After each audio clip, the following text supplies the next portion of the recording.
आपके पास में है। तो यहाँ जो बेलपत्री आपने इस ओर जल पानी बह रहा इस ओर रखी, यहाँ पर भी 5 बार जल उसी कलश में से 5 बार जल यहाँ पर, और उसी कलश में से 5 बार जल जो शिवलिंग पर आपने बेलपत्र रखी है समर्पित करिए वहां पर।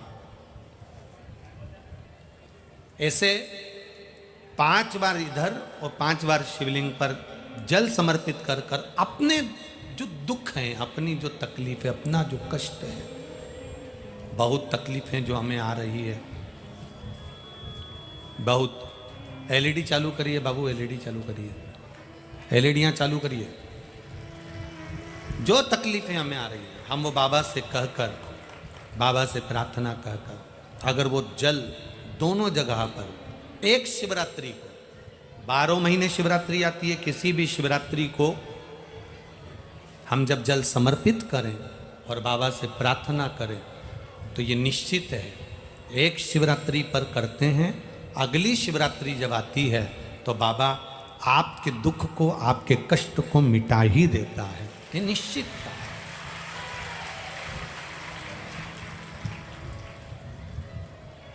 एक बेलपत्र शिवलिंग के ऊपर और एक बेलपत्र बाबा के जलाधारी के सम्मुख। अशोक सुंदर वाली जगह पे नहीं, अशोक सुंदर वाली जगह तो बीच में रह गई, पर थोड़ा आखिरी कोना, आखिरी कोना समर्पण करा। शिव कथा कर रही है, मान लो आपका अगर विश्वास दृढ़ है, भरोसा पक्का है, जैसे अभी आपको कथा में कहा कि मन आपने अगर शिव को दे दिया है, दिल भगवान शंकर को दे दिया है और विश्वास अगर पक्का हो गया है और आपने वो जल समर्पित किया है, तो ये निश्चित है अगली जो शिवरात्रि आएगी उस तक बाबा आपके दुख को, कष्ट को काट ही देगा। पर विश्वास के साथ फिर निवेदन करेंगे, जल भी चढ़ाओ तो विश्वास के साथ, बेलपत्र भी चढ़ाओ तो विश्वास के साथ, धतूरा भी चढ़ाओ तो विश्वास के साथ, एक पुष्प भी अगर समर्पित कर रहे हो तो विश्वास के साथ करिएगा, भरोसे के साथ करिएगा। मैंने तेरे ही भरोसे बाबा, तेरे ही भरोसे हवा बिच मुड़ती जावागी बाबा, डोर हटो छठी नाम कटी जावागी, भोले मैं तेरी पतंग। एक विश्वास के साथ आगे बढ़िए, भरोसे के साथ आगे बढ़िए। तो भगवान देवादिदेव महादेव को भी लगता है ये मुझे बार बार पुकार रहा है, मुझे बार बार नमन कर रहा है, मुझे बार बार कह रहा है, ये मेरा फर्ज बनता है कि मैं इसको कुछ ना कुछ दूं। विश्वास दृढ़ कर लो अपना, और जब तुम्हारा विश्वास दृढ़ हो जाए, जब तुम्हारा भरोसा दृढ़ हो जाए, समझो जीवन का सबसे बड़ा सुख प्राप्त हो गया, जीवन का सबसे बड़ा आनंद प्राप्त हो गया। मीरा, कर्मा, नामदेव, ध्रुव, प्रहलाद, संत तुकाराम जी, संत एकनाथ जी, संत ज्ञानेश्वर, संत श्री स्वामी समर्थ, संत श्री गजानंद महाराज, इनके पास में था क्या? इनके पास में विश्वास था। नामदेव जी को मंदिर के अंदर नहीं जाने दिया, नामदेव जी को उठाकर मंदिर के पीछे पटक दिया।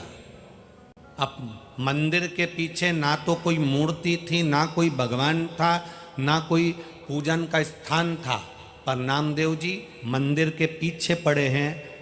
कुछ भी नहीं था मंदिर के पीछे, केवल मंदिर के पीछे की दीवार थी, पर कुछ था नामदेव जी के पास, तो उनका विश्वास था। उन्होंने कहा ई वे विठ्ठल, ऊ वे विठ्ठल, विठ्ठल बिना भव पार नहीं, तो मंदिर का दरवाजा बदल गया। मंदिर का दरवाजा बदल गया, केवल विठ्ठल विठ्ठल विठ्ठल, विश्वास, भरोसा।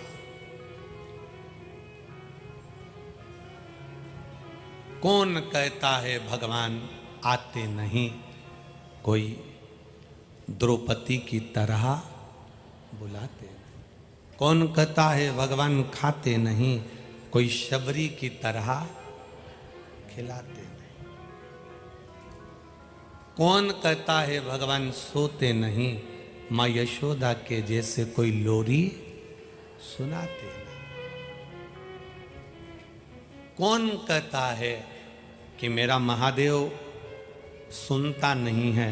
लोग कहते हैं ये पत्थर का शिवलिंग है, ये पाषाण का शिवलिंग है, ये पत्थर की मूर्ति है, ये पत्थर की मूर्ति है। हम कहते हैं दिल से पुकार कर देखना, पत्थर की मूर्ति भी सुनती है, पत्थर की मूर्ति भी श्रवण करती है। दिल से पुकार कर देखना, सुनेगा वो। छोटे से लड्डू गोपाल, उनकी सेवा करती थी वो, स्नान करा देती, कपड़े पहना देती, अंगवस्त्र से पोंछ कर इत्र लगा देती, सुंदर मुकुट कांचनी श्रृंगार आदि कर देती, मुकुट आदि कांचनी वगैरह लगाकर श्रृंगार कर देती, फिर राजभोग रख देती, भगवान को दर्पण दिखाती, राजभोग रख देती। अब उसके मायके में शादी आ गई, उसने अपनी बहू से कहा कि मुझे मायके जाना है बेटा, और मेरे घर में लड्डू गोपाल की सेवा है, ठाकुर जी की सेवा है, क्या तू कर लेगी? बाहर का ना बढ़ा के अंदर का बढ़ा। मेरे घर में लड्डू गोपाल की सेवा है, अपने घर में, क्या तू कर लेगी? माँ क्या करना है बताओ, क्या करना है आप मुझे बता दो, क्या करूं मैं, क्या करना, बोलिए। माँ ने कहा 3 बार ताली बजाकर भगवान को उठा लेना, उनको थाली में बिठाकर स्नान करा देना, उनको थाली में बिठाकर स्नान करा देना, और स्नान कराकर अंग वस्त्र से भगवान को पोंछ देना, फिर इत्र लगाना, फिर कपड़े पहनाना, फिर उनको मुकुट कांचनी लगाना, फिर मुकुट कांचनी लगाकर जब पूरा श्रृंगार हो जाए दर्पण दिखाना, दर्पण दिखाए भगवान मुस्कुरा दे, तब भगवान को भोग लगाना। ठीक है माँ, फिर राजभोग करा देना, भोग लगा देना, ठीक है माँ, ऐसे ही करूंगी पक्का। आप मैं जाऊं? हाँ जाओ। सास चली गई, बहू सुबह उठी, उठकर उसने बहू ने 3 बार ताली का नाद किया। बहू ने 3 बार ताली का नाद किया और 3 बार ताली का नाद कर कर बहू ने भगवान को उठाया, स्नान कराया, इत्र लगाया, वस्त्र पहनाए, श्रृंगार करा। बाद में सास ने कहा था दर्पण दिखा देना, भगवान मुस्कुरा दे, तब राजभोग धरा दे। अब इसने दर्पण दिखाया, भगवान को कांच दिखाया, दर्पण, और ये विचार करने लगी भगवान तो हंसे ही नहीं, मुस्कुराए नहीं। इसका कहने का मतलब सास का ये नहीं था कि भगवान हंसेंगे, उसका मतलब था कि दर्पण दिखाओ तो भगवान मुस्कुराते हैं। अब इसको लगा कि भगवान तो मुस्कुराए नहीं, तो मैं राजभोग कैसे धराऊं? मुझे लगता है भगवान की सेवा में कोई कमी रह गई। अब इसने भगवान के फिर वापस कपड़े उतार दिए, श्रृंगार उतार दिया, भगवान को वापस गादी रजाई में सुला दिया। सुलाने के बाद में 2 मिनट बाद वापस आ गई, फिर 3 बार ताली बजाई। ताली बजाने के बाद में फिर वापस भगवान को थाली में रखा, स्नान कराया, कपड़े पहनाए, श्रृंगार करा, फिर बाद में वापस दर्पण दिखाया। सास ने कहा था भगवान मुस्कुरा दे, तब राजभोग धरा देना। जो दर्पण दिखाया तो भगवान मुस्कुराए नहीं। इसको लगा मेरी सेवा में कोई कमी रह गई, इसने वापस भगवान के कपड़े उतार दिए, फिर उतार दिए, फिर भगवान को स्नान कराया, फिर श्रृंगार करा, फिर दर्पण दिखाया, भगवान मुस्कुराए नहीं। अब इसको कौन समझाए? पीतल की मूर्ति है, कोई मुस्कुराएगी क्या? ये तो हृदय का भाव होता है। सास ने कहा था भगवान मुस्कुरा, मतलब दर्पण दिखाओ तो भगवान मुस्कुराते हैं। ये सास के सहज भाव था, पर भगवान नहीं मुस्कुराए। इसने वापिस कपड़े उतार दिए, फिर सुला दिया। सवेरे 7 बजे से भगवान को बार बार निला रही, श्रृंगार करा रही। दोपहर की 3 बज गई। भगवान भी मन में सोच रहे, निलाई निला रही है, खिला तो कुछ भी नहीं रही है भगवान को। 35वीं बार ये भगवान को स्नान करा रही थी, श्रृंगार कर रही थी। श्रृंगार कर कर भगवान को जो दर्पण दिखाया, भगवान पीतल की मूर्ति में से 2 दांत निकालकर मुस्कुरा दिए। पीतल की मूर्ति में से 2 दांत निकालकर मुस्कुरा दिए। और मुस्कुराकर भगवान को लगा जब तक हंसूंगा नहीं तब तक ये खिलाएगी नहीं, बहुत देर से निला ही निला रही है। भगवान मुस्कुराए और तुरंत अब उस बहू ने कहा ठाकुर जी से, इतनी बार नहाए तुम अब मुस्कुराए?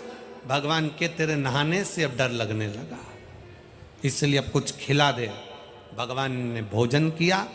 अब तो बहू प्रतिदिन भगवान का श्रृंगार करती, वस्त्र पहनाती, और वस्त्र पहनाकर जो दर्पण दिखाती, भगवान पहली बार में ही हंस देते, क्योंकि भगवान को मालूम है फिर नवा देगी, ये फिर नहलाएगी, ये बार बार नहलाएगी। इससे अच्छा है कि मैं मुस्कुरा दूं, मैं हंस दूं। भगवान फिर मुस्कुरा देते। सास आ गई। सास ने बहू से कहा, तो श्रृंगार पूजन कर रही है बढ़िया? बिल्कुल।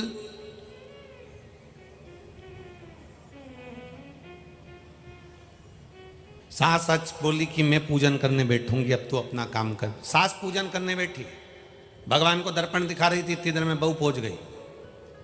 दर्पण दिखा के सास ने रख दिया और भगवान को राजभोग दे दिया। इतने में बहू ने कहा, नहीं नहीं, तुम ही तो कह के गई थी भगवान मुस्कुराए तब राजभोग देना,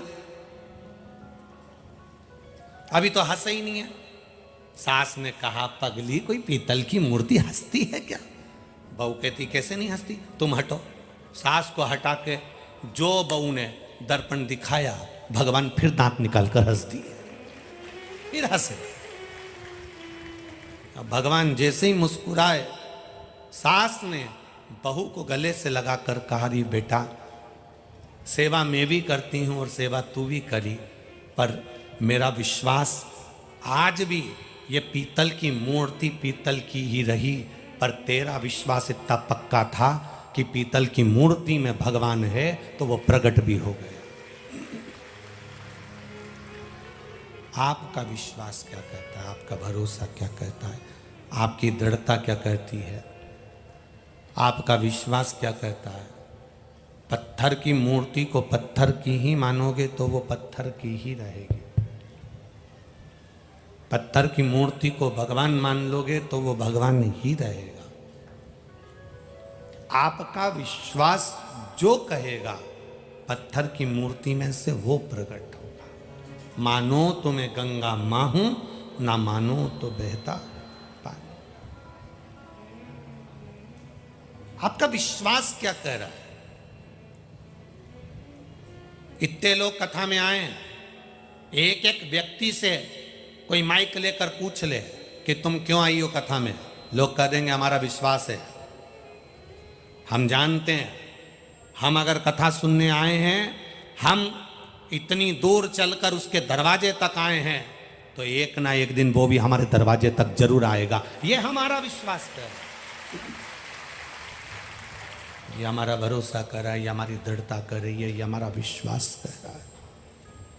हम उसके दरवाजे तक पहुंचे हैं तो वो हमारे दरवाजे तक आएगा। खाली ना जाता दर से तुम्हारे, मैं भी खड़ा हूँ बाह पसारी, अपने हृदय लगा लो, लगा लो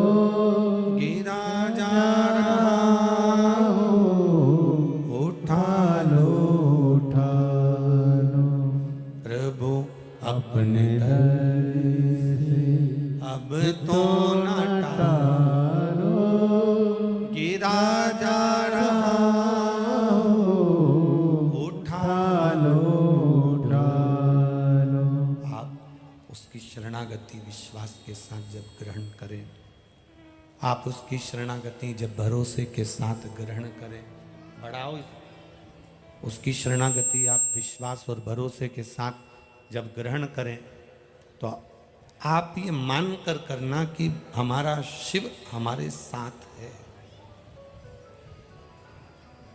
हमारा शंकर, हमारा ओघड़दानी, हमारे शिव, हमारे बाबा, हमारे भोलेनाथ हमारे साथ है। ये विश्वास होना चाहिए, ये भरोसा होना चाहिए। आप लोगों में से शिव मंदिर कितने लोग जाते हैं, जरा हाथ उठाइए। सभी जाते हो? चारों पांचों पंडाल के लोग? धर लो हाथ, वापिस रखो नीचे। क्या कहने जाते हो बाबा के? आप शिव मंदिर में जाते हो तो जो शंकर जी के मंदिर में जो देवाधिदेव महादेव बैठे हैं, जो भगवान शिव के मंदिर में भगवान देवाधिदेव महादेव विराजमान है, उसको क्या मान कर जा रहे हो? क्या कहने जा रहे हो? क्या माना आपने उसको? कौन है वो जिसके मंदिर में आप पहुंचकर भगवान देवाधिदेव महादेव के पास में जाकर एक लोटा जल समर्पित कर रहे हो? आखिर उसको आप मानते क्या? शिव महापुराण की कथा कहती है, उसको पिता मानकर, अपना पिता मानकर, अपने दिल की बात सुनने वाला, उसको बाबा मानकर, उसकी चौखट पर जाकर, उसके दरवाजे पर जाकर उससे अपनी दिल की बात कहोगे तो वो श्रवण कर लेगा। कुछ संबंध बनाओ उससे अपना। आप जो भजन कर रहे हैं, आप जो भगवत स्मरण कर रहे हैं, आप जो कीर्तन कर रहे हैं, आप जो मंत्र जाप कर रहे हैं, आप जो नाम जाप कर रहे हैं, ऐसी बोलो, ऐसी बोलो, ऐसी बोलो। आप जो नाम जाप कर रहे हैं वो सहजता नहीं है। शिव भक्ति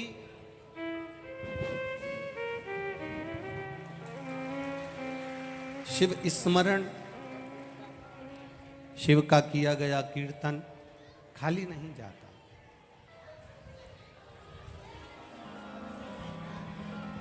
श्री स्वामी समर्थ जी ने, शेगांव के श्री गजानंद बाबा जी ने अपनी बात को एक सहजता में कहा, एक सहज विषय में कहा। श्री गजानंद महाराज जी कहते हैं कि एक अन्न का दाना भी उस परमात्मा ने दिया है तो कुछ हमारा एक भक्ति का कोई फल प्रकट हुआ होगा, कोई भक्ति का एक बीज स्फुटित हुआ होगा, कोई भक्ति का एक बीज प्रकट हुआ होगा। इसलिए ये पावन अन्न भी हमको भोजन के लिए प्राप्त हुआ है। गजानन महाराज जी ने एक बात बड़ी सुंदर की, स्वामी समर्थ जी ने अपने जीवन में एक बात बड़ी अच्छी की। भजन और भोजन का मजा, भजन और भोजन का आनंद आपकी युवान अवस्था के अंतर्गत है। आपकी जैसी अवस्था है, शिव महापुराण की कथा कहती है, जिस अवस्था में आप अभी हैं, बचपन अवस्था है, आपकी जवानी अवस्था है, आपकी अधेड़ी है अवस्था में है, आप बुढ़ापी अवस्था में हैं, आप जिस अवस्था में, उस अवस्था के अंतर्गत आप भजन का भी आनंद ले सकते हैं और भोजन का भी आनंद ले सकते हैं। उस अवस्था के अंतर्गत आप परमात्मा के गुणगान का भी आनंद ले सकते हैं और भोजन का भी ले सकते हैं। युवान अवस्था रहे तो उसका मतलब ये नहीं है कि हम उसको व्यर्थ गंवा दें। बचपन मिला, जवानी मिली, हम उसे व्यर्थ गंवा दें, ये श्रेष्ठता नहीं है हमारी। हमारी अवस्था के अनुसार हम बचपन हैं तो अवस्था के अनुसार भजन भी हमारा बलवान होना चाहिए। हमारी युवानी अवस्था है, जवानी अवस्था में है, हमारे भजन का बल और बड़ा होना चाहिए। अवस्था के अनुसार हमारे भजन के बल को हमें बढ़ाना, अवस्था के अनुसार हमारे कीर्तन के बल को हमें बढ़ाना। और जब हम अवस्था के अनुसार अपने भजन के बल को बढ़ाएंगे तो ये निश्चित है हमारा भजन जैसे जैसे बढ़ेगा वैसे वैसे प्रभु की कृपा भी हम पर बढ़ती चली जाएगी, वो खाली नहीं जाएगी।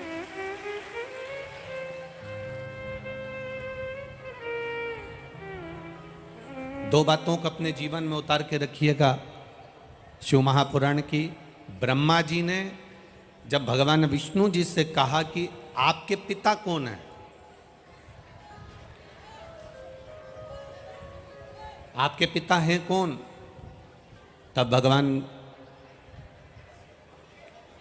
विष्णु जी के मुख से निकला, नारायण के मुख से निकला, मेरे पिता स्वयं भगवान देवाधिदेव महादेव है, स्वयं भगवान शिव है, दूसरा कोई नहीं। मेरे पिता स्वयं शिव है। आज अकोला की धरा पर जो कथा चल रही है, महाराष्ट्र के विदर्भ क्षेत्र में जो कथा चल रही है, उसका स्मरण करिएगा जरा आप। आप राम जी की पूजन कर लें, आप भगवान कृष्ण की पूजन कर लें, आप देवी जी की पूजन कर लें, आप दत्त की पूजन कर लें, आप किसी भी देवता की पूजन कर लें, किसी भी देवी देवता की पूजन करो आप। पूजन आप किसी भी देवी देवता की करोगे पर फल आपको महादेव ही देंगे।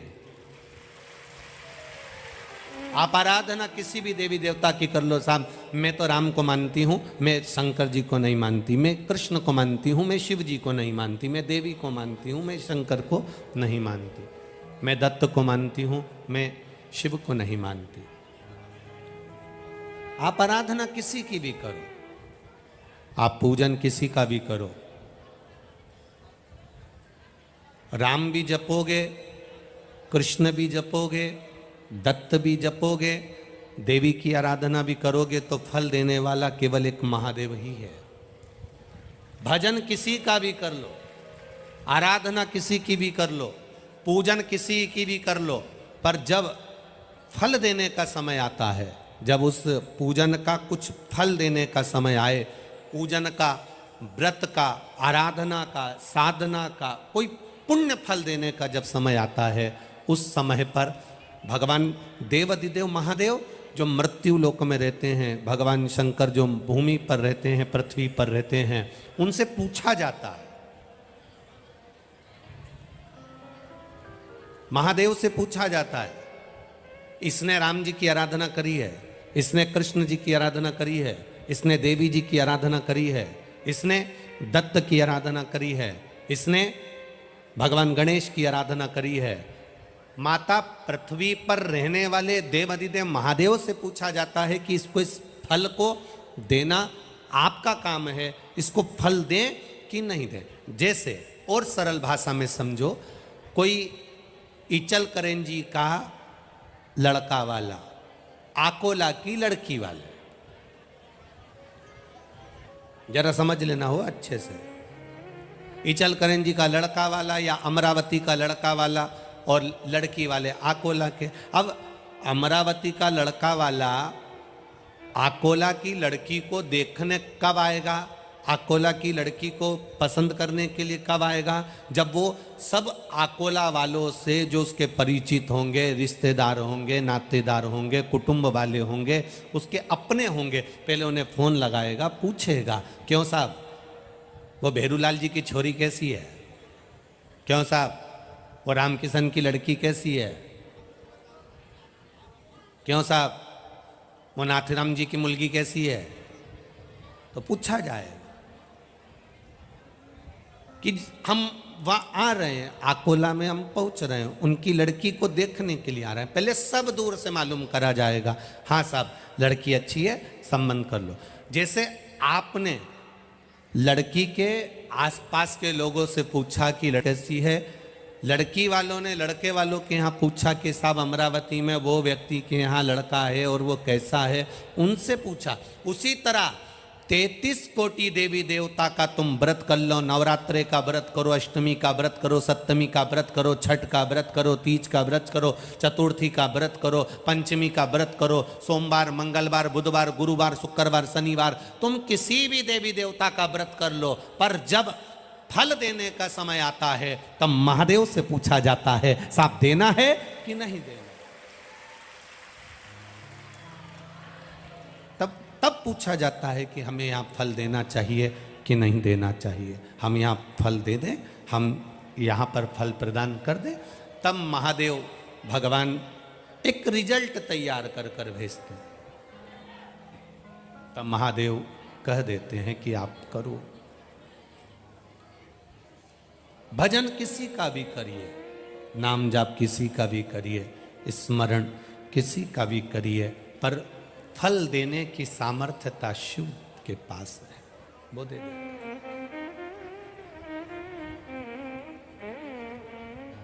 महाराज ब्रह्मा और भगवान विष्णु ने दोनों ने मिलकर घर्षण करा, एक अग्नि का खंभ प्रकट हो गया और अग्नि के खंभ में से देवाधिदेव महादेव प्रकट हो गए। एक लिंग की आकृति प्रकट हो गई, एक शिवलिंग प्रकट हो गया, एक लिंग की आकृति प्रकट हो गई।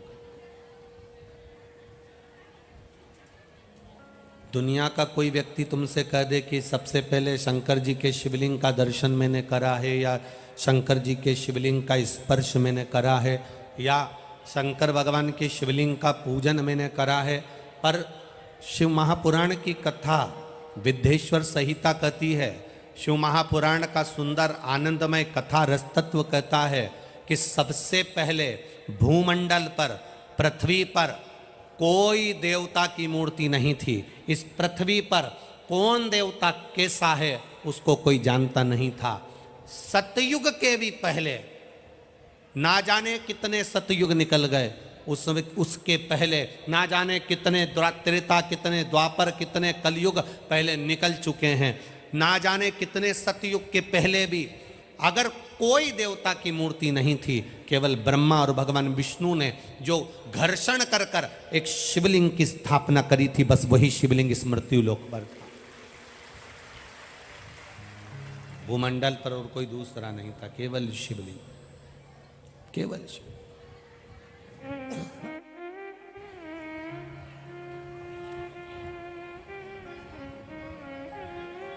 कोई नहीं जानता था किसी को भी। श्री जगत गुरु शंकराचार्य जी ने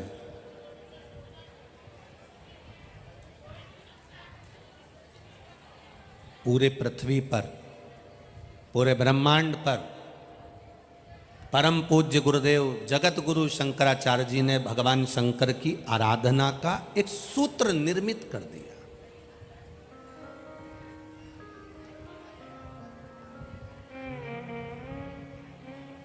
आज भी हमारे यहाँ चार पीठ पर जो जगत गुरु शंकराचार्य बैठे हैं, ये कोई साधारण नहीं है। आज भी चार पीठ पर जो चार सदगुरु जगत गुरु शंकराचार्य बैठे हैं, ये कोई साधारण नहीं है। ये भी शंकर का ही एक तत्व माने गए हैं, शिव का ही एक स्वरूप माने गए हैं। महाराज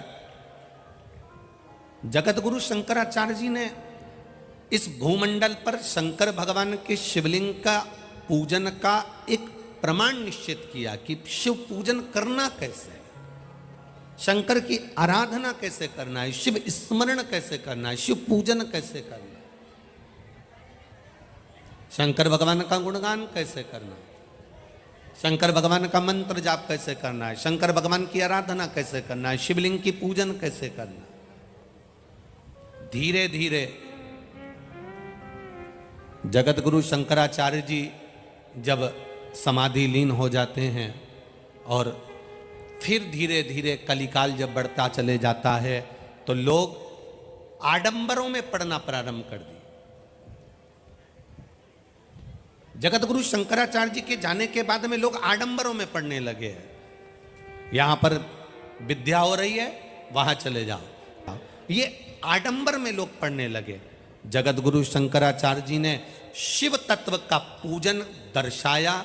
जगत गुरु शंकराचार्य जी ने अपने जीवन में एक बात कही कि इस संसार सागर में आए हो तो शंकर का गुणगान कर लोगे, शिव का स्मरण कर लोगे, शिव भक्ति कर लोगे, शंकर को जान जाओगे, शिव तत्व को पहचान जाओगे तो फिर मृत्यु लोक में जन्म नहीं होगा, तुम तर जाओगे। पुनरपि जननम पुनरपि मरणम के प्रपंच से छूटने के लिए जगत गुरु शंकराचार्य जी ने शिव भक्ति को केंद्रित करा। अब धीरे धीरे धीरे धीरे कलिकाल ने अपना पांव पसारना प्रारंभ करा। लोग ढोंग में, प्रपंच में, छल में, बेईमानी में इधर उधर भरमाने लगे, विद्याओं में पढ़ने लगे। यहाँ पर ये विद्या हो रही, वहाँ पर वो विद्या हो रही, दुनिया के लोग उस ब्रह्म में पढ़ने लगे। फिर मेरे देवादिदेव महादेव ने फिर कोई कृपा कर दी और कोरोना महामारी आई, और कोरोना महामारी में लोगों ने फिर वापिस जैसे जगत गुरु शंकराचार्य जी ने शिव तत्व को दर्शाया था, वैसा ही कोरोना ने इस शिव महापुराण को दर्शाकर सम्मुख में प्रकट कर दिया कि हम भगवान शंकर की भक्ति कैसे करें। ब्रह्मा भगवान विष्णु ने शिवलिंग की स्थापना करी, शंकर भगवान को प्रकट कर लिया, शिवलिंग को प्रकट कर लिया। उसके बाद भी ब्रह्मा जी के मन में विश्वास जागृत नहीं हुआ कि ये शिव हैं, ये शंकर हैं, ये ओघड़ी है।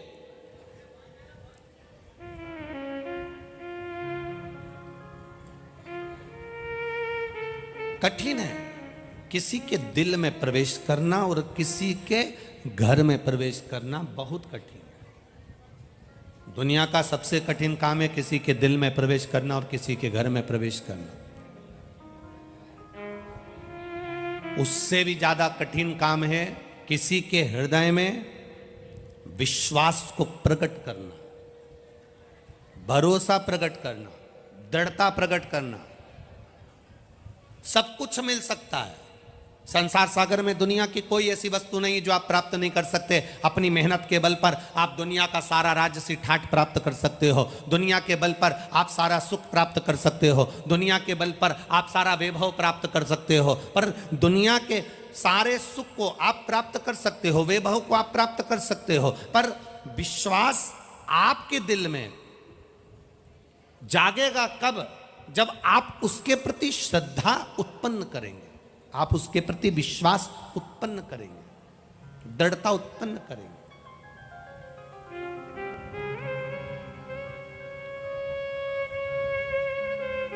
मैंने तेरे ही भरोसे बाबा, तेरे ही भरोसे हवा बिच उड़ती जावांगी बाबा, डोर हटो छठीला में कटी जावागी।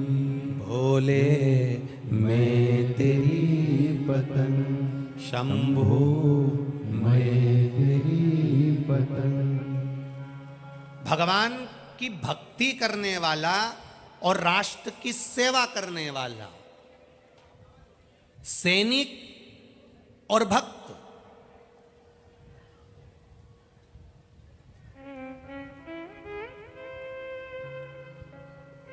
राष्ट्र की सेवा करने वाला, राष्ट्र का सैनिक और राष्ट्र का भगवान का भक्त,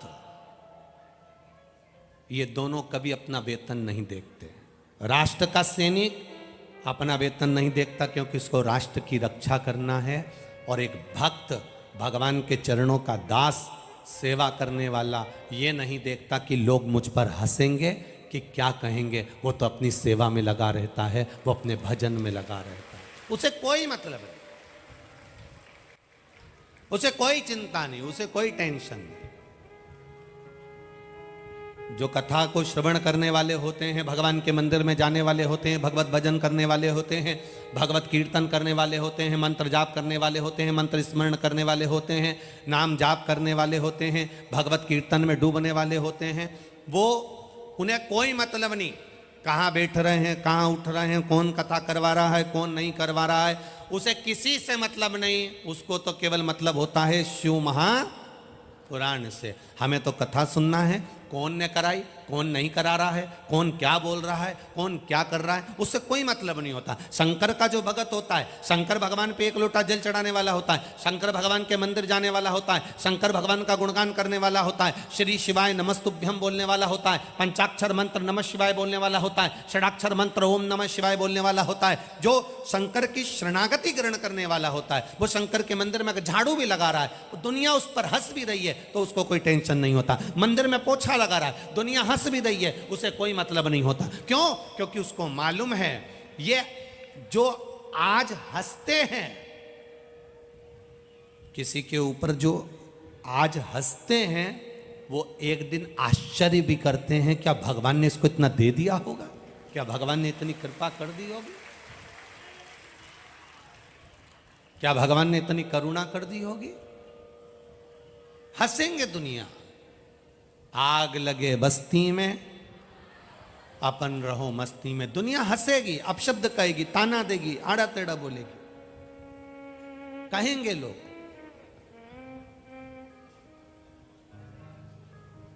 कहने वाला कहता रहेगा। आपको कई लोग कहते हैं गुरुजी हम बिल्कुल अकेले हैं, हम बहुत परेशान हो गए, हम बहुत दुखी हो गए, हम बहुत अकेले हैं। एक बहन ने पत्र लिखा है, देखिए।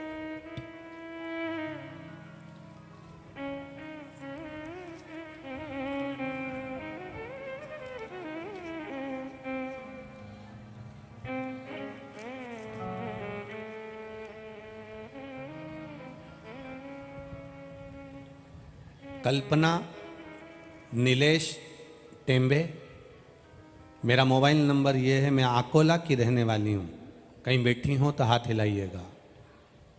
कल्पना नीलेश टेम्बे, कहीं बैठी हो, दिख गई क्या? हाथ हिला दीजिए एक बार, ऐसा दिख गए हैं? अच्छा, चौथे नंबर के पंडाल में है क्या? ठीक ठीक ठीक है, हाथ हिला दो एक बार। हाँ दिख गए हो, ठीक है। पहला नंबर का पंडाल, दूसरे नंबर का पंडाल, तीसरे नंबर के पंडाल में पीली साड़ी में माँ जो खड़ी हैं वही हैं। मेरा नाम कल्पना नीलेश टेम्बे है, मेरा मोबाइल नंबर ये है, मैं अकोला की रहने वाली हूँ। मेरे भोले बाबा का क्या गुणगान करूँ गुरुदेव, मेरे पास शब्द नहीं है।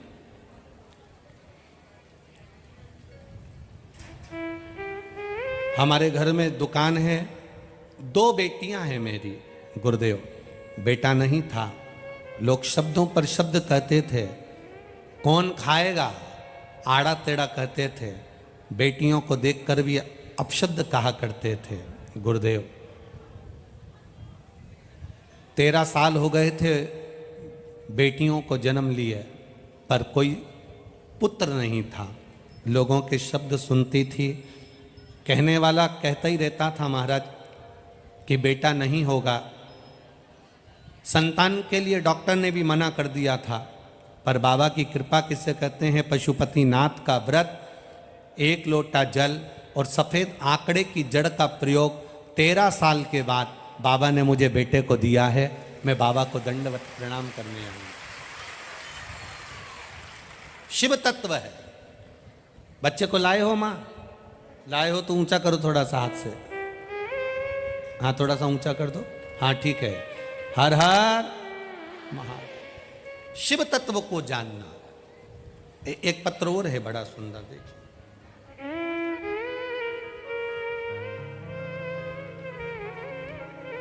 मेरा नाम दीपाली विनोद तालोकार, मेरे पति का नाम विनोद तालोकार। मैं वरुण तहसील तेलारा जिला आकोला से आई हूँ। कहीं बैठी हो तो हाथ हिलाइएगा। आप ही हैं? दोनों हाथ हिला दो इससे। 1 लोटे जल का मैं क्या गुणगान करूं गुरुदेव। मेरे बच्चे और हम लोग 2021 से कथा सुन रहे हैं। 1 लोटा जल देवाधिदेव महादेव को एकांतेश्वर महादेव के मंदिर में जाकर चढ़ाते हैं। एकांत में भगवान शिव की आराधना करते हैं। एक दिन अचानक मेरे पेट में दर्द हुआ तो हम आकोला आए। डॉक्टर ने हमें सोनोग्राफी करने का बोल दिया। हमने सोनोग्राफी करवाई। डॉक्टर ने सोनोग्राफी की रिपोर्ट देखकर हमें बोला कि आपके गर्भाशय में, बच्चेदानी में गठान है, गर्भाशय में गठान है। इस गठान के लिए दवाई दे देते हैं, आराम लग जाए तो ठीक, नहीं तो ऑपरेशन करना पड़ेगा। दवाइयाँ लेना प्रारंभ करी पर गठान नहीं गली। दूसरी बार फिर सोनोग्राफी कराई, तब भी गठान बढ़ चुकी थी। डॉक्टर ने कहा इसका ऑपरेशन करना पड़ेगा। बस अब करें क्या गुरुदेव? ऑपरेशन का डॉक्टर ने बोल दिया। हमने 20 दिन का समय मांगा और 20 दिन हम पैसे की व्यवस्था भी करते रहे। और किसी ने कहा टीवी पर कथा आती है, हमने सुनना चालू करा। शिव जी को एक लोटा जल चढ़ाते, मंदिर में बैठकर ही उसको पीकर आ जाते। बेलपत्री चढ़ी हुई उठाकर खा लेते। 20 दिन निकाले। 20 दिन के बाद फिर वापस डॉक्टर को दिखाने के लिए गए। डॉक्टर ने फिर सोनोग्राफी कराई और बाबा की कृपा ऐसी हुई, कुंदकेश्वर बाबा की कृपा ऐसी हुई, आज मेरी पूरी गठान गल चुकी है। डॉक्टर भी आश्चर्य में है। ये शिव तत्व है। अब ठीक हो बहन? आराम है पूरा? बैठिए। श्री शिवाय नमस्तु। शिव तत्व को जानना, भगवान की अविरल भक्ति को पहचानना, हमारा विश्वास, हमारी दृढ़ता हमें शिव तत्व की ओर लेकर जाती है। ब्रह्मा जी के मन में विश्वास जागृत नहीं हुआ था कि ये भगवान नारायण के पिता है। कई लोग आपसे भी कहेंगे क्या रखा है शिवलिंग में? क्या होता है शिवलिंग पर जल चढ़ाने से? क्या होता है शंकर भगवान के शिवलिंग पर बेलपत्र चढ़ाकर खाने से? हंसने वाले आप पर भी हंसेंगे, ताना देने वाले आप पर भी ताना देंगे, अपशब्द कहने वाले आप पर भी अपशब्द कहेंगे। पर जिसके हृदय में शिव महापुराण के प्रति विश्वास जागृत हो जाता है तो 13 साल के बाद भी औलाद हो जाती है। ये विश्वास।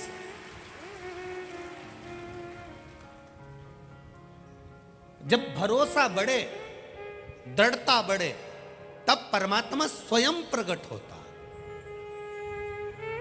वो एक लाइन आप लोग हमेशा गुनगुनाते रहते हो, मानो तो गंगा मां हूं, ना मानो तो बहता पानी। मान लोगे तो गंगा मां है, ना मानो तो ऐसा तो पानी दुनिया में बह रहा है, चल रहा है।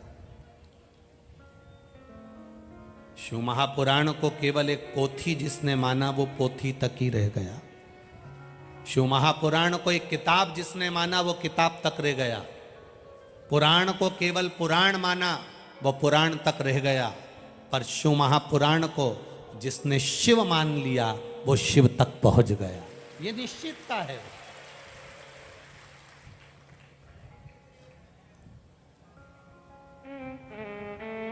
ब्रह्मा जी का विश्वास जागृत नहीं हुआ, आखिरी में उनका सिर कट गया। लुढ़कता लुढ़कता सिर गया। बड़का पेड़ उत्पन्न हुआ, उसके नीचे भी देवाधिदेव महादेव बैठे तो बटकेश्वर महादेव पड़ा। अब ब्रह्मा जी से कहा कि जाओ तुम ये सृष्टि की रचना करो। अब सृष्टि की रचना करना है तो ब्रह्मा जी ने विचार करा कि मैं पूछूं तो पूछूं किससे कि सृष्टि की रचना कौन करना चाहता है, कैसे करना चाहता है, मैं किससे पूछूं सृष्टि की रचना।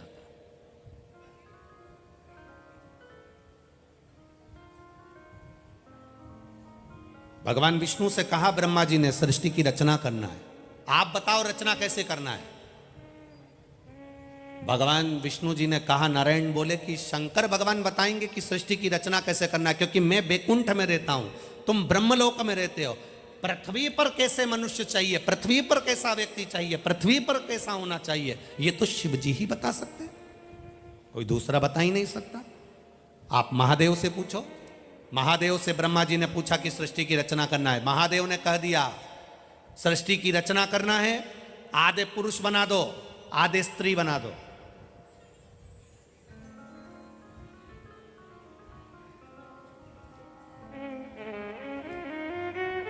आधे पुरुष बनाओ, आधे स्त्री बनाओ। अब ब्रह्मा जी को समझना था कि पुरुष बनाना था, स्त्री बनाना था, पर भगवान महादेव की बात को उन्होंने लिया। अब जिसकी जितनी बुद्धि होती है, पात्र तुम्हारे हाथ में एक गिलास है तो गिलास भरकर दूध लोगे, तुम्हारे पास में भगोनी है, भगोनी भरकर दूध लोगे, तुम्हारे पास में बड़ा तसला है, तसला भर के दूध लोगे, तुम्हारे पास बड़ा भगोना है, भगोना भरकर दूध लोगे। ये तुम्हारी पात्रता पर निश्चित करता है कि तुम पात्रवान कितने हो, तुम क्या ले रहे हो। ये समझ वाली बात है कि आप क्या समझ सकते हैं। जैसे एक नई नवेली बहू से सास ने पूछ लिया, बेटा तुझे कुछ बनाना आता है? हाँ मम्मी मैं सब बना लेती हूँ। सब बना लेती है? हाँ। पक्का? हाँ। सब बना लेती है ना? हाँ। आइसक्रीम बना ले। अब जो बहू ने आइसक्रीम बनाने का सोचा, अटैची में से रेसिपी बुक निकाल के लाई, जिसमें लिखा था 2 किलो दूध को धीमी आंच में गरम करो, धीरे धीरे हिलाओ, फिर उसमें बेकिंग पाउडर डालो, धीरे धीरे घोलते रहो, फिर उसमें केसर डालो, हिलाते रहो, डालते रहो, शक्कर बोलो डाल दो, फिर हिलाते रहो, फिर उतार कर 1 घंटा फ्रिज में रख दो। बहू ने समझ लिया।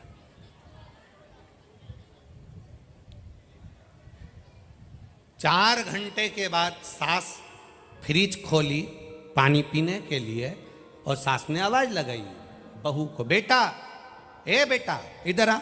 हाँ मां, ये घंटा फ्रिज में किसने रखा? मैंने रखा। क्यों? किताब में लिखा था 1 घंटा फ्रिज में रखो। सास भी सिर ठोक ली। सास ने कहा उसमें लिखा था जो तूने घोल तैयार करा है उसको 1 घंटा फ्रिज में रख, तू मंदिर का घंटा रखी आई, तो मंदिर का घंटा। ये समझ वाली बात है, हम क्या समझ रहे हैं ये हमारे सोच पर निर्भर करता है। ब्रह्मा जी से भगवान शिव जी ने कहा आधे पुरुष बनाओ आधे स्त्री बनाओ। ब्रह्मा जी ने ब्रह्मांड की पहली सृष्टि का निर्माण करना प्रारंभ करा और ब्रह्मांड की सबसे पहली सृष्टि में ब्रह्मा जी ने आधा पुरुष आधा स्त्री किन्नरों का निर्माण कर दिया। पूरा ब्रह्मांड किन्नरों से भर दिया, पूरा ब्रह्मांड।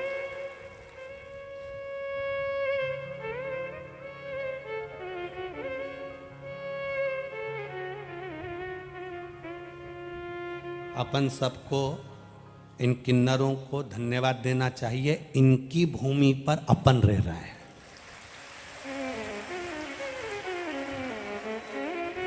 पहला सृष्टि का निर्माण किन्नर ही किन्नर उत्पन्न, पूरे ब्रह्मांड में किन्नर थे, पूरी किन्नरों की सृष्टि थी।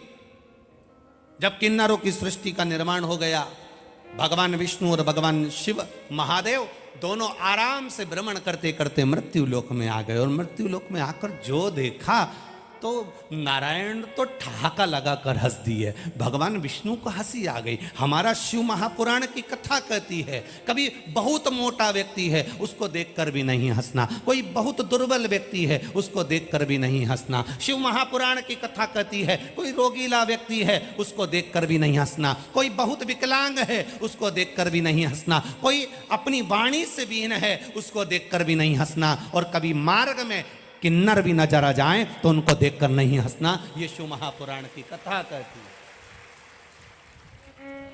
ये शिव तत्व की कथा कहती है। भगवान विष्णु ने जो किन्नरों को देखा, देखकर भगवान विष्णु ठहाका लगा दिए, हंस दिए। जैसे ही मेरे नारायण हंसे, शंकर जी की आंख से अश्रु बहने लगे। नारायण आप बैकुंठ अधिपति, आप मुस्कुरा रहे हो, हंस रहे हो, क्यों? भगवान विष्णु जी ने कहा, महादेव जी आपने कहा था प्रभु जी की सृष्टि का निर्माण करना, आधे पुरुष आधे स्त्री बनाना, पर ब्रह्मा जी तो समझ ही नहीं पाए। ब्रह्मा जी ने आधे पुरुष और आधे स्त्री दोनों को मिला के किन्नर उत्पन्न कर दिए। तो भगवान शिव जी ने कहा आपको हंसने की क्या जरूरत प्रभु, हंसे हो आप, ये ठीक नहीं है। जो किसी विकलांग पर हंसता है, मरने से पहले उसको उसी के जैसा होना पड़ता है। जो किसी निर्बल को देखकर हंसता है, जो किसी गरीब को देखकर हंसता है, जो किसी के स्वरूप को देखकर हंसता है, उसको एक जन्म वही पाना पड़ता है। भगवान विष्णु से भगवान शिव जी ने कह दिया, अब तुम इन किन्नरों पर हंसे हो, इसलिए पृथ्वी पर तुमको भी एक बार नारायण किन्नर बनना पड़ेगा। तुमको भी पृथ्वी पर जाकर एक बार किन्नर बनना पड़ेगा। आया, कौरव और पांडवों का युद्ध हो रहा था। कौरव और पांडवों के युद्ध में जिस कुरुक्षेत्र की भूमि पर युद्ध होना था, वहां कुरुक्षेत्र की भूमि पर चंडी प्रसन्न प्रकट हो गई और चंडी प्रकट होकर बोलती है, यह भूमि मेरी है। इस भूमि पर जो युद्ध लड़ेगा उसको अपने परिवार में से एक एक की बलि देना पड़ेगा। कौरव खुश हो गए, हम 100 भाई में से एक भाई अगर मर भी जाएगा, बलि में चढ़ भी जाएगा, 99 भाई बचेंगे, पर पांडवों में से एक चले जाएगा तो 4 ही बचेंगे। कौरव तो खुश हो गए, पर पांडव मौन होकर बैठ गए। भगवान कृष्ण ने पूछा अर्जुन से, आज तुम चुप क्यों हो? तुम चुप क्यों? अर्जुन कहते हैं, चंडी को प्रसन्न करने के लिए बलि देना है, एक दिन शेष है और बलि देना है दूसरे दिन। अब आप बताओ, बलि दें तो दें किसकी दें? युधिष्ठिर कहता है मेरी बलि चढ़ा दो, भीम कहता है मेरी बलि चढ़ा दो, नकुल कहता है मेरी बलि चढ़ा दो, सहदेव कहते हैं मेरी बलि चढ़ा दो, अर्जुन कहते हैं मेरी बलि चढ़ा दो। भगवान कृष्ण कहते हैं किसी की बलि देने की जरूरत नहीं है, परिवार में से किसी की बलि चाहिए।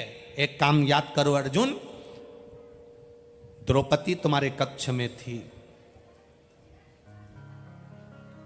अर्जुन, उस समय पर भीम द्रौपदी के साथ रह रहे थे। द्रौपदी से विवाह हुआ था तो उसने एक संकल्प लिया था कि मैं एक पति के साथ में 1 वर्ष रहूंगी, उस वर्ष में कोई दूसरा मेरा पति उस पति के कक्ष में नहीं आएगा, वरना उससे बन जाना पड़ जाएगा। ब्राह्मण के बच्चे को शेर उठाकर ले गया। ब्राह्मण रोता हुआ आया, अर्जुन मेरे पुत्र को शेर ले गया, सिंह ले गया, अर्जुन मेरे बेटे को बचा ले। अर्जुन ने गांडीव ढूंढा, मेरा धनुष कहां है? ढूंढते ढूंढते भीम के कमरे में चले गया जहां द्रौपदी बैठी थी। बस अर्जुन ने गांडी उठाया, ब्राह्मण के बच्चे को तो बचा लिया, पर द्रौपदी ने हाथ जोड़कर कह दिया अब तुम्हें वन जाना पड़ेगा।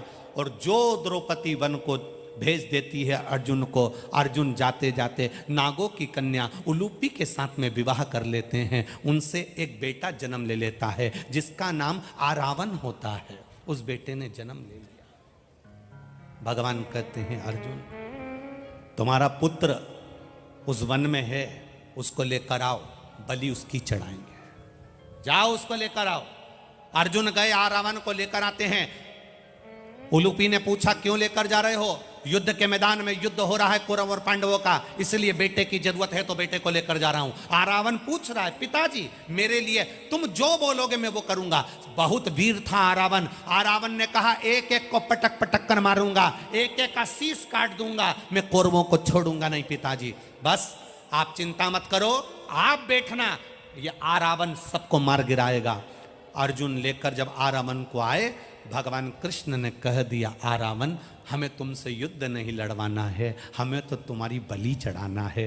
भगवान ने जैसे कहा, आरावन कहते हैं प्रभु मैं मरने को तैयार हूं, अपने पिता के लिए, अपने माता के लिए, अपने परिवार के लिए मैं मरने को तैयार हूं, पर शर्त केवल इतनी सी है, मैंने सुना है अगर कोई कुंवारी अवस्था में मर जाता है ना, उसको तर्पण नहीं मिलता, उसकी तिलांजलि नहीं होती।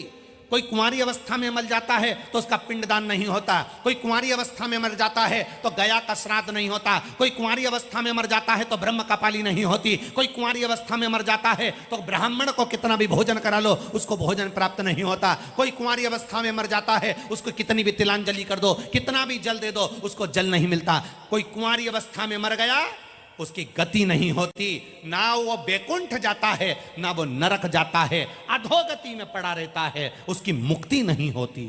इसलिए आरावन कहते हैं मैं कुंवारी अवस्था में मर जाऊंगा तो मेरी मुक्ति नहीं होगी।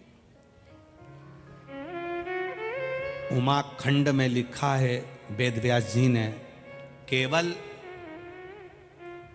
भागवत कथा सुनोगे तो पितरों का उद्धार हो जाएगा, पूर्वजों का उद्धार हो जाएगा।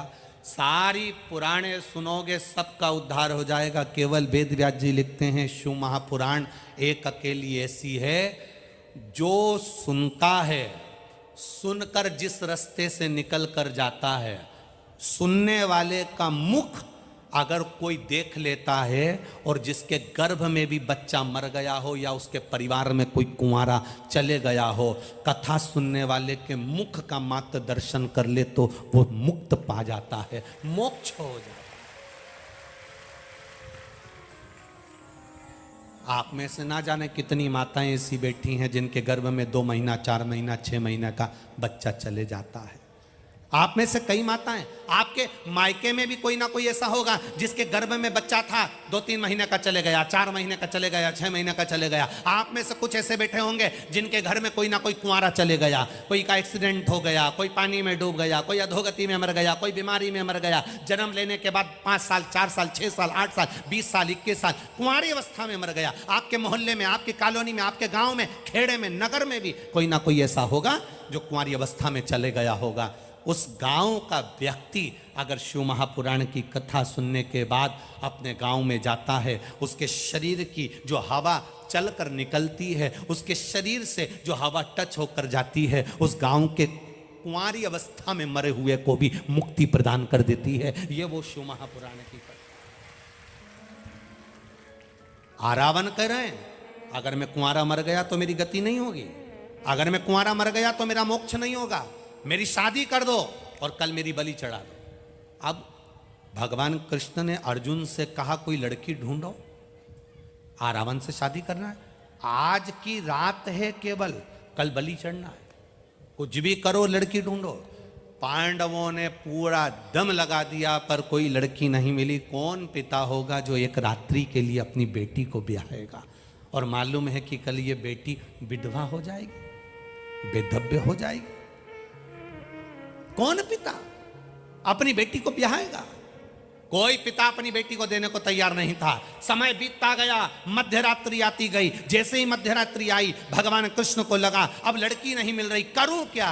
भगवान कृष्ण को याद आ गया, शंकर भगवान ने कहा था तुम किन्नर पर हंसे हो इसलिए तुम्हें किन्नर बनना पड़ेगा। भगवान नारायण ने, भगवान कृष्ण ने किन्नर का रूप धारण कर लिया और आरावन से रात्रि में विवाह कर लिया, रात्रि में विवाह कर लिया।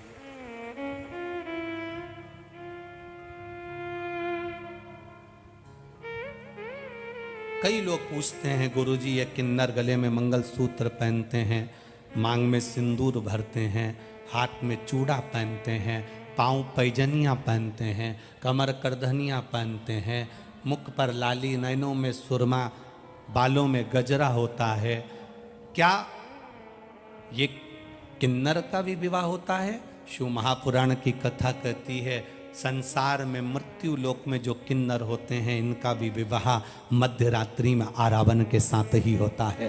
भगवान कृष्ण ने भी किया, इनको भी करना। आखिरी में केवल एक हंसी, केवल एक, तुम किस पर हंस रहे हो?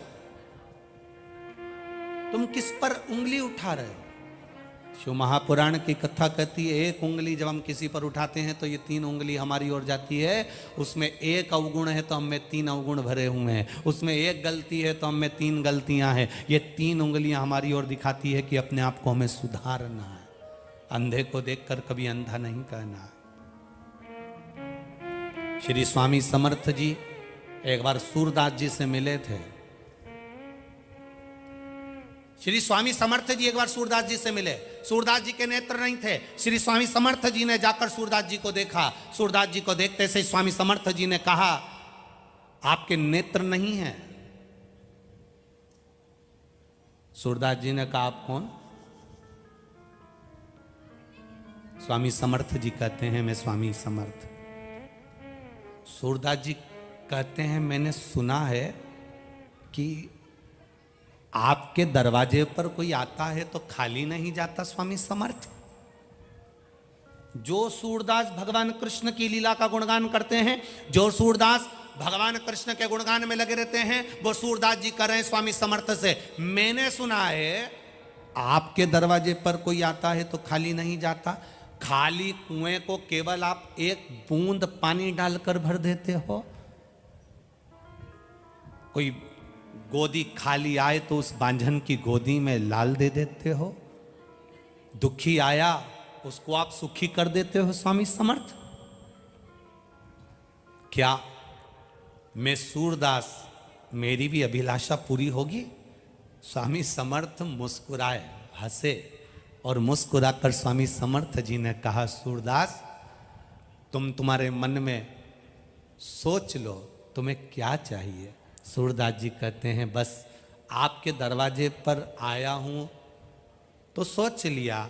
सूरदास जी, ये स्वामी समर्थ आज आपसे कहता है, आपने भगवान कृष्ण का दर्शन मांगा है, एक बार आपके नेत्र आएंगे और आप भगवान का दर्शन कर लोगे।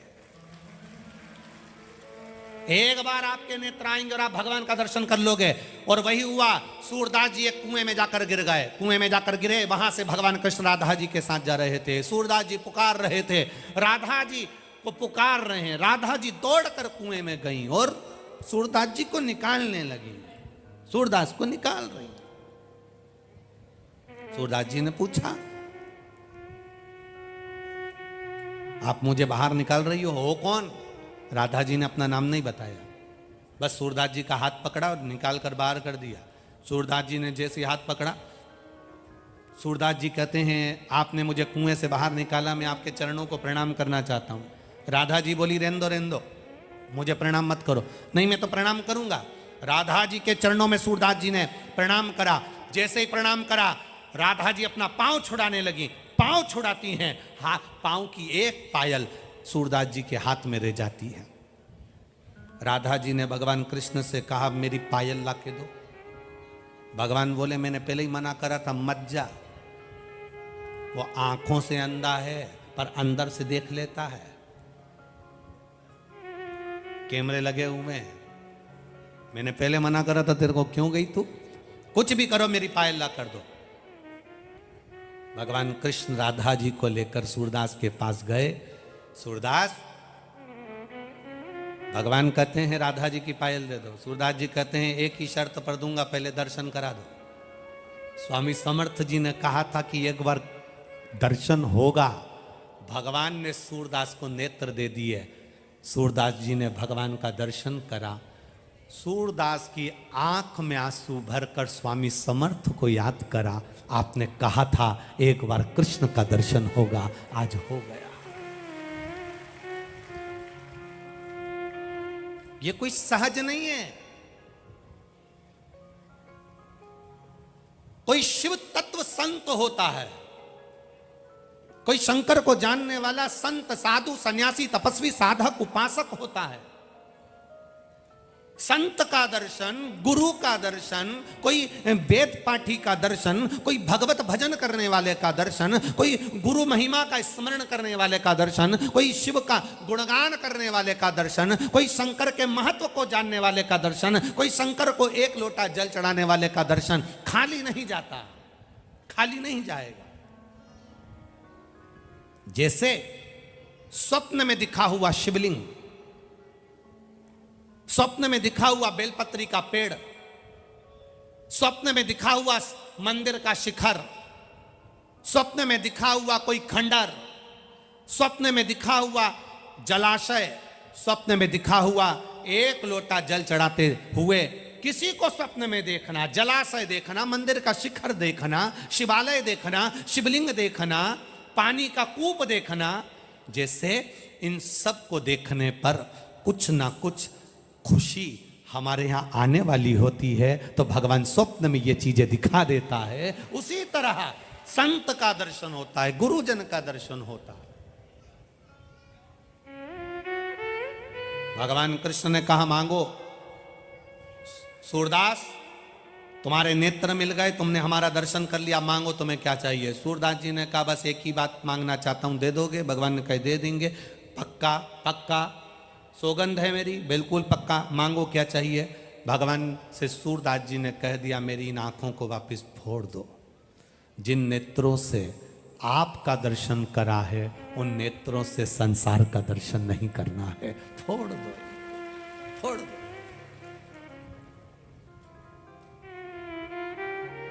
हम क्यों अपशब्द कहें किसी को, हम क्यों किसी को ताना दें, हम क्यों किसी को आड़ा टेढ़ा बोलें, हम क्यों किसी को गाली दे दें, कैसे दे दें।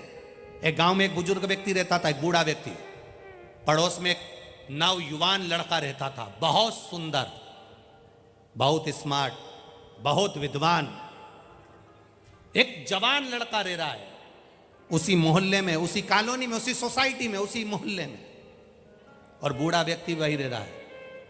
बूढ़े व्यक्ति को लगा इस नवयुवक लड़के को सब लोग पूछते रहते हैं, आदर करते हैं, सम्मान करते हैं, मेरा इतना आदर सम्मान सब घट गया। तो बूढ़े व्यक्ति को बड़ा गुस्सा आया। उसने पूरे मोहल्ले में खबर कर दी कि ये चोर है, ये चोट्टा है, चोरी करता है, इसने कई जगह पर चोरी कर ली, इसके घर में जो पैसा आ रहा है वो चोरी का है, इसके घर में जो धन आ रहा है वो चोरी का है।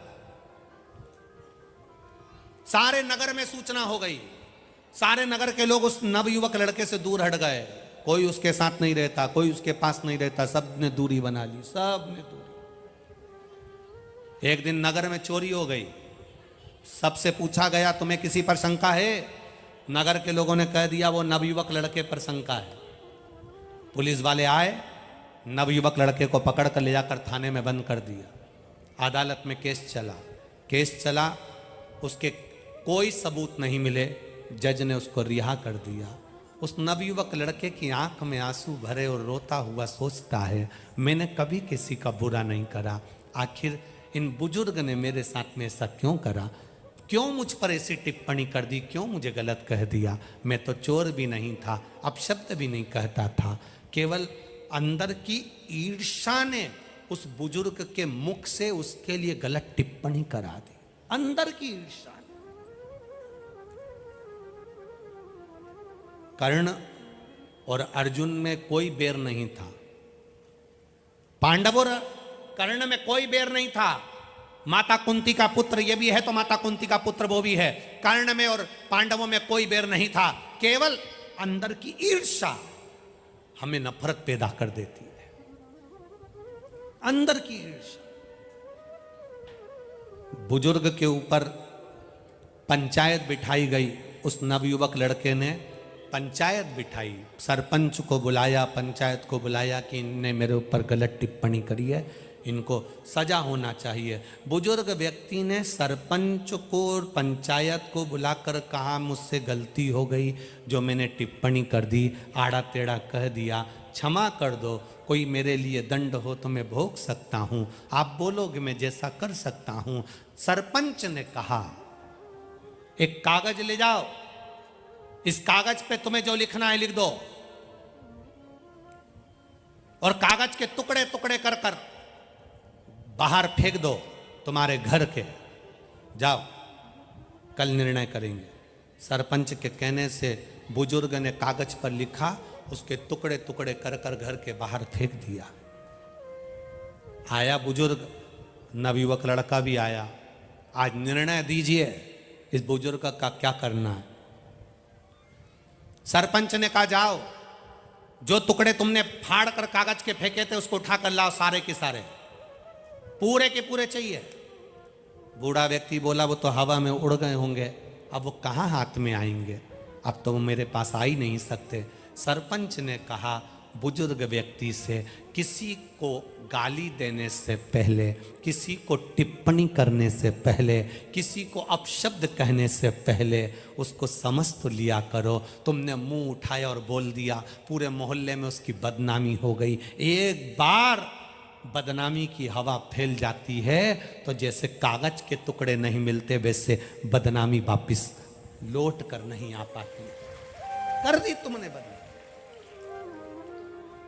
कहने वालों ने कह दिया ये चोर है, कहने वालों ने कह दिया इसका लक्षण बुरा है, कोई ने कहने वाले ने कह दिया ये ऐसी है, कहने वाले ने कह दिया वो वैसा है। तुमने तो कह दिया, उसको वापरा था, उसको पहचाने थे, उससे मिले थे, कभी एक बार उससे मुलाकात हुई तुम्हारी, कहने वाले तो कह देंगे सियोर वाला महाराज ऐसा है, वो वाला महाराज ऐसा है, वो वैसा है, वो वैसा है। कहने वाले कह देंगे हमारी पड़ोसन ऐसी है, हमारा पड़ोसी ऐसा है, हमारे रिश्तेदार ऐसे हैं। कभी तुम उससे मिले हो?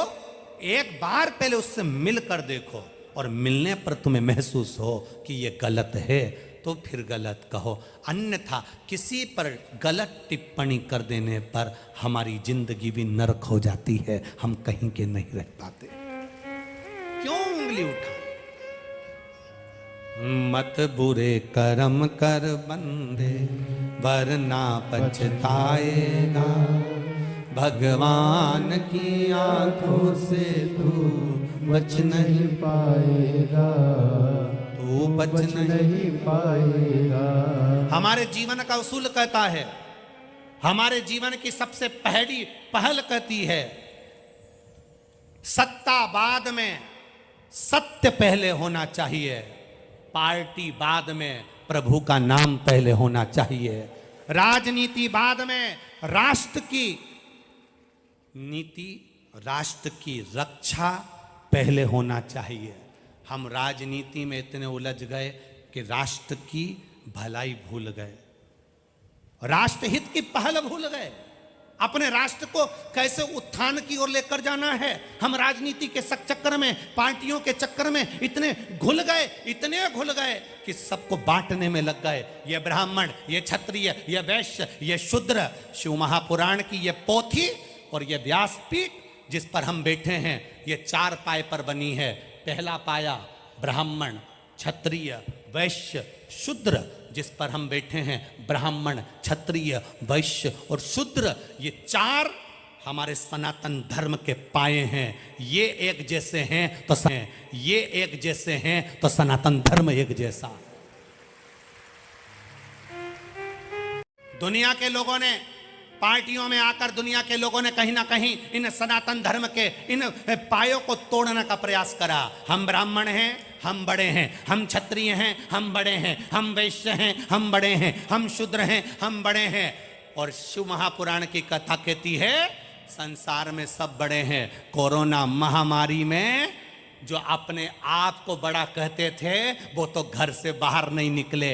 एक एक वाल्मीकि समाज का बच्चा हॉस्पिटल में खड़ा होकर बॉडी को ले जाकर अंतिम संस्कार कर रहा था। जिसको लोग शूद्र कहते हैं, जिसको लोग छोटा कहते हैं, जिसको लोग पूछते नहीं है, एक एक वाल्मीकि समाज का बच्चा, एक एक छोटे से छोटा व्यक्ति, हॉस्पिटल में काम करने वाला, झाड़ू लगाने वाला, पोछा लगाने वाला, बड़ा व्यक्ति अपने घर से नहीं निकल रहा था, पर झाड़ू लगाने वाला, पोछा लगाने वाला, हॉस्पिटल में सब जगह पर कोरोना का कहर छा रहा था। और एक छोटा सा झाड़ू लगाने वाला, पोछा लगाने वाला, पन्नी में बॉडी को बंधा हुआ है। घर के लोग अंतिम संस्कार नहीं कर रहे, पर वो साधारण सा छोटा व्यक्ति जिसको लोग शूद्र कह देते हैं, अपशब्द कह देते हैं, वो छोटा सा व्यक्ति शमशान में जाकर एक बेटा जो फर्ज अदा करता है वो छोटे व्यक्ति ने फर्ज अदा करा है, अग्निदान का।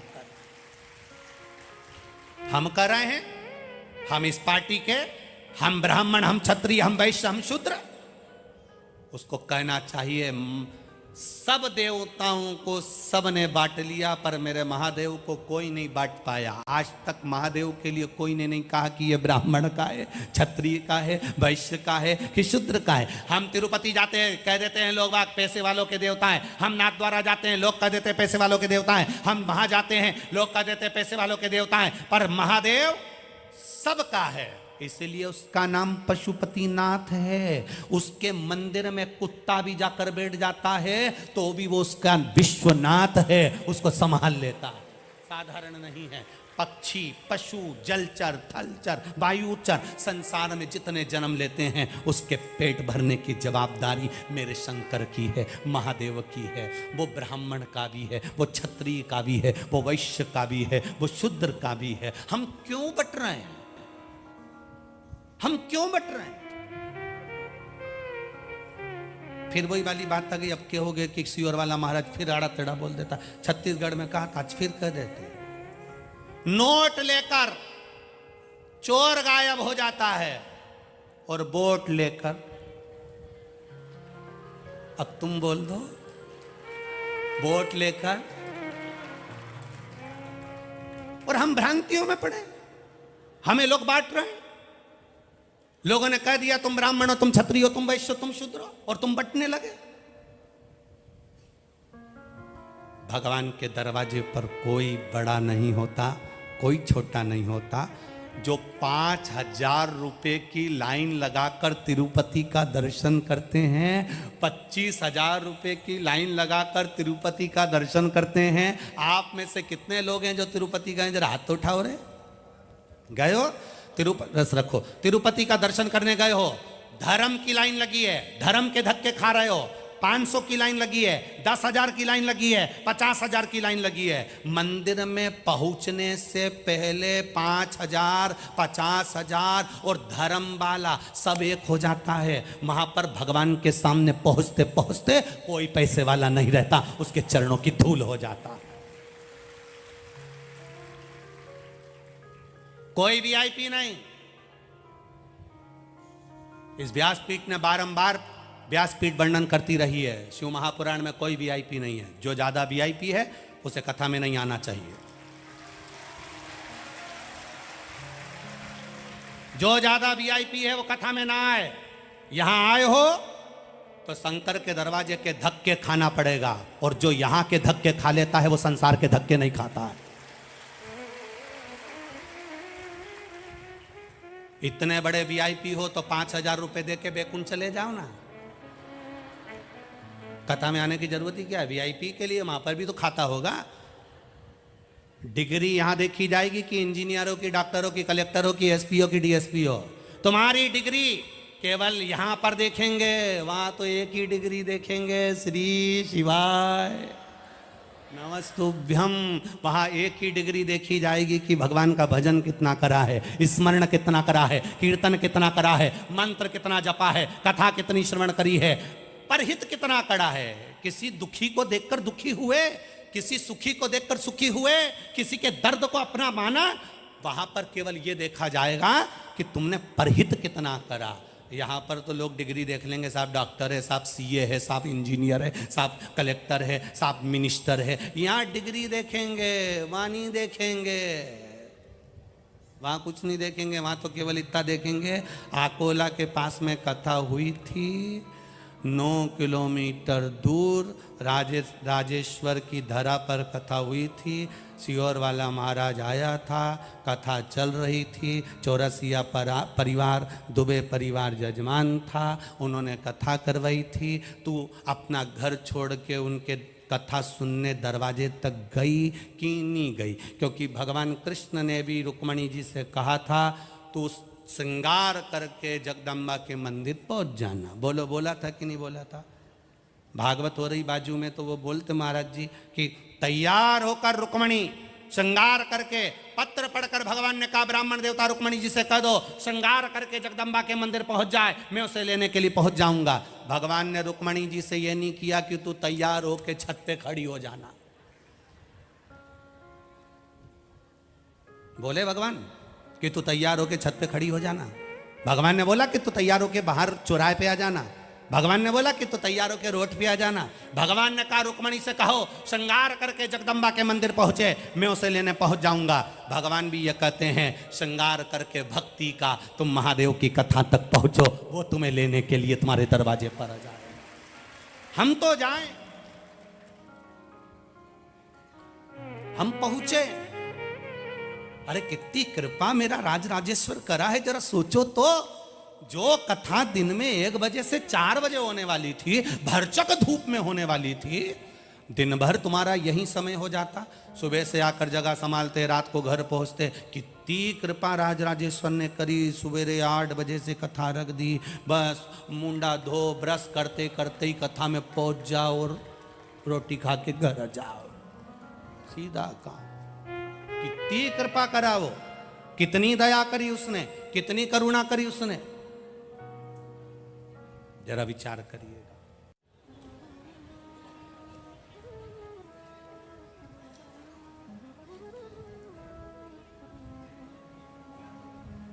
श्री स्वामी समर्थ जी के एक चेले थे,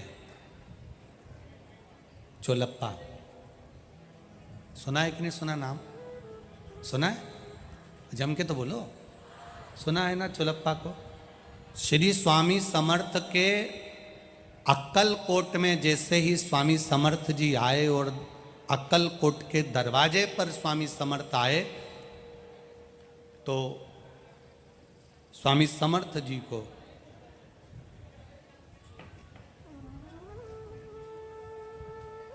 बैठे हुए थे मौन चुप। जो शंकर का उपासक होता है ना, शिव का जो भक्त होता है, शंकर का जो गुणगान करने वाला होता है, शिव तत्व को जो जानने वाला होता है, मौन, उसे कोई मतलब नहीं तुम क्या कर रहे हो, तुम्हारे कर्म का दंड तुम्हें भोगना है, स्वर्ग भी तुम्हें भोगना है और नरक भी तुम्हें भोगना है, कोई दूसरा नहीं भोगे। एक विचार करना कभी जिंदगी में, जरा सा इनकम टैक्स वाला आ जाता है ना, तो अच्छे अच्छे के चेहरे पर भी पसीना आ जाता है। बोलो सही है कि गलत है? अरे बोलो, जम के बोलो। एक इनकम टैक्स वाला आकर आपसे थोड़ा सा हिसाब मांगता है तो अच्छे अच्छे के चेहरे पर पसीना आ जाता है।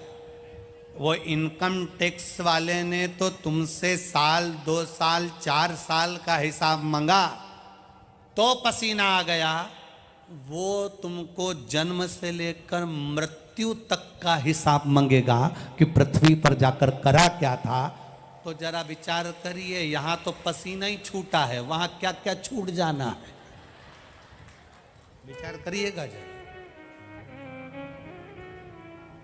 एक जरा सी फाइल दिखाने में पसीना छूट रहा है, जरा सी फाइल। और जब आएगा जब बुलावा तो जाना पड़ेगा, काया कुटीर खाली करना पड़ेगा। आएगा नोटिस जमानत न होगी, पल्ले में घर कुछ अमानत न होगी। आएगा नोटिस जमानत न होगी, पल्ले में तेरे कुछ अमानत न होगी। यम की पौड़ी पे चढ़ना पड़ेगा, काया कुटीर खाली करना पड़ेगा। किराए के क्वार्टर को क्या संभाले, किराए के क्वार्टर को क्या तू संभाले। जिस दिन तुझे घर का मालिक निकाले, इसका किराया भी भरना पड़ेगा, काया कुटीर खाली करना पड़ेगा। बचपन में हमारे सीहोर में हम 1 रुपए की साइकिल किराए की लाते थे, छोटी सी, छोटे छोटे पहिए होते थे, छोटी सी साइकिल होती थी। मेरा मन कहता है तुमने भी चलाई होगी। जितने लोग आस्था चैनल पर सुन रहे हैं, जितने फेसबुक पर यूट्यूब पर सुन रहे हैं और जितने इस पंडाल में सुन रहे हैं, जब छोटे थे जरा जरा से थान के कपड़े में से हमारी मम्मी दिवाली के कपड़े का थान कटवा के लाती थी, सस्ता वाला। बहन भाई सबके कपड़े सिल देती थी एक जैसे। हमारी मम्मी बड़ी होशियार है, हो सबके कपड़े सिल देती थी एक जैसा, बस सबके। और कभी मेहमान पावना आ जाए तो दिवाली हो जाए, क्योंकि वो जाएगा तो कुछ दे के जाए। इसीलिए शिव महापुराण की कथा कहती है, रोज कथा सुनने आओ, तो 3 घंटे की कथा में 8 बजे से 11 बजे तक है, तो 11 बजे जब आरती हो उसके बाद प्रणाम कर कर, भूमि को नमन कर कर, चंदन इस चरणारविंद का, इस जमीन का लगा कर जाना, क्योंकि जब जाते हो तो भगवान भी जाते हुए को कुछ ना कुछ तो दे ही दे। प्रणाम कर कर। तो उस समय पर मेहमान आ जाते तो बड़े खुश हो जाते कि कुछ दे के जाएंगे, और मेहमान भी इतने चतुर होते थे कि वो जो घर के बड़े भैया होते थे उनको दे जाते थे, बड़ी बहन को दे जाते थे। अब हमारा नंबर तो तीसरा चौथा, अब हमको, उनको अगर 5 रुपया मिलता था तो हमको तो 1 रुपया ही मिलता था। अब 1 रुपया भी मिलता तो क्या खुशी का तोड़ नहीं। 1 रुपया लेके साइकिल वाले की दुकान पे पहुंच जाते थे। ए भैया 1 रुपया, 1 घंटा मिलेगी साइकिल, जैसी दे रहा हूं बोलो जे वैसी लूंगा, पहले देख लो समझ लो, जैसी साइकिल है वैसी की वैसी लूंगा, अगर टूट फूट हुई तो तुम जानना अगली बार बोलो बोलो जम के नहीं दूंगा। और फिर वो साइकिल लेते छोटी सी, दोनों पांव जमीन पे, और छोरा कौन साथ का, और तेज तेज चलाते, और मालूम पड़े वो साइकिल की चेन उतर जाती, फिर चढ़ाते, फिर बढ़ लेते, और मालूम पड़े साइकिल के आगे के पहिए पर ऐसा मरघाट होता, वो टर टर आवाज करता रहता, फिर उनमें लकड़ी फंसा देते, फिर उसको दौड़ाते, फिर चलाते, और मालूम पड़े एक आध पत्थर पे उचक गई तो पीछे का स्टैंड टूट गया, स्टैंड को रस्सी से बांध लेते, फिर चलाते। 1 घंटा मेहनत करके फिर साइकिल वापिस करते। साइकिल वाला चेक करता और चेक करके कहता तुमने स्टैंड तोड़ दिया, अगली बार मेरी दुकान पर मत आना, कभी तुमको साइकिल नहीं दूंगा, अब मत आना, नहीं दूंगा तेरे को, नहीं दूंगा, नहीं दूंगा। पर कभी कभी इतने चतुर होते अपन कि काका जी प्लीज, काका जी प्लीज, अब नहीं तोड़ूंगा, अब नहीं तोड़ूंगा, अब नहीं तोड़ूंगा। एक बार साइकिल और मिल गई, और मिली, अब की बार जो घुमाई घुमाई तो सीट टूट गई। बस अब तो काका जी ने फिर साइकिल ही नहीं दी, सबको दी, अपने को नहीं दी। बस वो साइकिल और अपना जीवन एक जैसा है, उस परमात्मा ने ये साइकिल दी है, इसको सही से चलाओगे तो मंजिल तक पहुंच जाओगे, नहीं तो पड़ी है। और मान लो एक बार उसने मनुष्य की देह दे दी, दूसरी बार नहीं देगा। वो तो कहीं का पहचान वाला हो तो कह देगा बाबा एक बार और, वंस मोर, भगवान कह देगा ले जा, एक बार फिर ले जा। उसको क्या मालूम था कि सीट तोड़ कर लिया आएगा, अब की बार भी भजन नहीं गाएगा, अब की बार भी राम नहीं कहेगा, अब की बार भी शिव नहीं कहेगा, अब की बार भी कृष्ण नहीं कहेगा, अब की बार भी जो मानव का शरीर मिला है इसको व्यर्थ गवा देगा। अगली बार फिर वो साइकिल बोलो बोलो जम के नहीं देगा। इसलिए ये साइकिल जो मिली है इसकी हवा टाइट रखो, हवा निकल जाती है तो फिर साइकिल आगे नहीं बढ़ पाती है। हैंडल सही रखो, कभी कभी दोनों पांव फंसाकर हैंडल को सही करना पड़ता। बोलो सही है कि गलत है? कभी कभी हैंडल उसी तरह कभी कभी कड़क होकर भी घर को सही करना पड़ता है।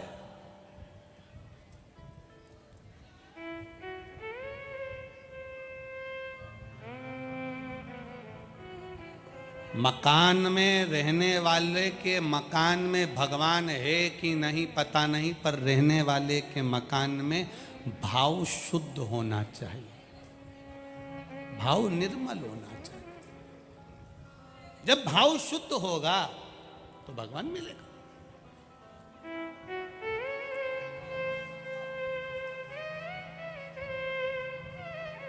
जाएगा जब यहां से कुछ भी ना पास होगा, 2 गज कफन का टुकड़ा तेरा निवास होगा। आप इतनी संख्या में आए हो, आपके भीतर जो भक्ति का बीज है वो स्फुटित होना चाहिए, प्रेम का बीज प्रकट होना चाहिए। वो कहते हैं ना कितनी, अब इतने, 1 पंडाल, 2 पंडाल, 3 पंडाल, 4 पंडाल, पीछे का पंडाल 5, उसके पीछे का 6, ये सारे पंडालों में कितनी शांति से लोग कथा सुने, एक ही पंडाल गड़बड़ है बस।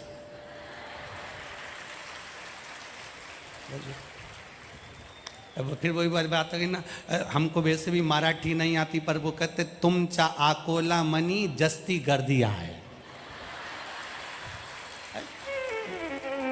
इतने माना कि ढेरों में आयो, पर कथा का रस तत्व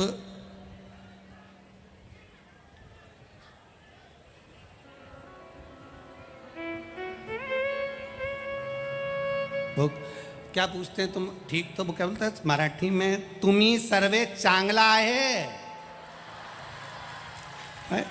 तो तुम कहीं तकलीफ क्या है? मस्त तो आनंद में तो अपनी मस्ती में जिंदगी जियो, जितनी मस्ती में जीवन को जियोगे उतने आनंद में जियोगे। 1 घंटा साइकिल मिले उसको कितने खुश होकर चलाते थे, बोलो री जी जियो, सही है कि गलत है? साइकिल बेकार भी हो जाती थी तो उसको सही करके फिर खुश होकर चलाते थे। 1 रुपये में 1 करोड़ की जिंदगी जीते थे। आज के ज़माने में 1 करोड़ के बंगले में रहने के बाद भी 1 कौड़ी की जिंदगी नहीं जी पा रहे।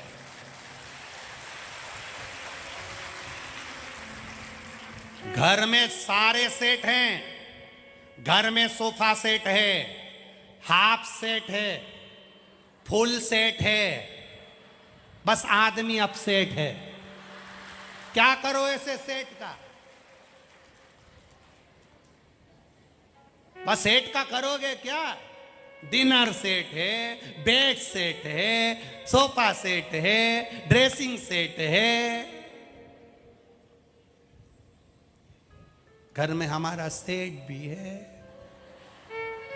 पर 24 घंटे अपसेट है, दिन भर टेंशन में रहता है। उससे 2 बार पूछा मैंने, सिर पे पल्लू भी रख के गई, प्रणाम भी करा, सेठ जी ठीक तो हो? चिल्ला के दौड़ता है, चले जा।